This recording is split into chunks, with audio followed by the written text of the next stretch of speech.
রাজশাহী বিশ্ববিদ্যালয়ে সিলেকশন থাকবে কিনা 26-27 সেশনে সেটি নিয়ে বিস্তারিত আলোচনা করব। এই বছরে সিলেকশন থাকবে না। দুটি শিফটে পরীক্ষা নেওয়া হবে। প্রথম শিফটে পরীক্ষা সকাল 11টা থেকে 12টা এবং দ্বিতীয় শিফটে পরীক্ষা বিকাল 3টা থেকে 4টায় অনুষ্ঠিত হবে। এছাড়াও এবারে ভর্তি পরীক্ষা রাজশাহী, ঢাকা, চট্টগ্রাম, খুলনা ও রংপুর ও বরিশাল বিভাগে অবস্থিত পাবলিক বিশ্ববিদ্যালয়সমূহের ক্যাম্পাসে অনুষ্ঠিত হবে বলে জানান পরীক্ষা কমিটির সদস্য। অর্থাৎ এই বছর রাজশাহী বিশ্ববিদ্যালয়ে কোনো প্রকার সিলেকশন থাকছে না এবং এই বছর বিভাগীয় শহরে রাজশাহী বিশ্ববিদ্যালয়ের ভর্তি পরীক্ষা হবে। তার মধ্যে রাজশাহী বিভাগে, ঢাকা বিভাগে, চট্টগ্রাম বিভাগে, খুলনা বিভাগে, রংপুর বিভাগে ও বরিশাল বিভাগের পাবলিক বিশ্ববিদ্যালয়ে রাজশাহী বিশ্ববিদ্যালয়ে ভর্তি পরীক্ষা অনুষ্ঠিত হবে।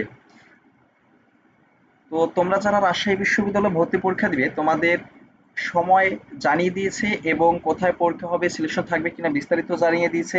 এটা রাজশাহী বিশ্ববিদ্যালয়ের উপাচার্য এই বিষয়টি নিশ্চিত করেছেন এবং এই বিষয়টি দিল্লি ক্যাম্পাসকে নিশ্চিত করেছেন। তো এটা আমার কথা না কিংবা হচ্ছে মন গড়া কোনো কথা না। তোমরা যারা রাজশাহী বিশ্ববিদ্যালয়ে পরীক্ষা দিবে তোমরা এখন থেকে প্রিপারেশনটা খুব ভালোভাবে গুছিয়ে নাও যেন রাজশাহী বিশ্ববিদ্যালয়ে তোমার একটা সিট হয়, তুমি তোমার স্বপ্নের বিশ্ববিদ্যালয়ে পড়তে পারো। পরবর্তীতে বিশ্ববিদ্যালয়ে ভর্তি প্রস্তুতিমূলক গাইডলাইন ভিডিও পেতে আমাদের সাথে থেকো এবং পরবর্তীতে এরকম আপডেট পেতে আমাদের সাথে থাকো।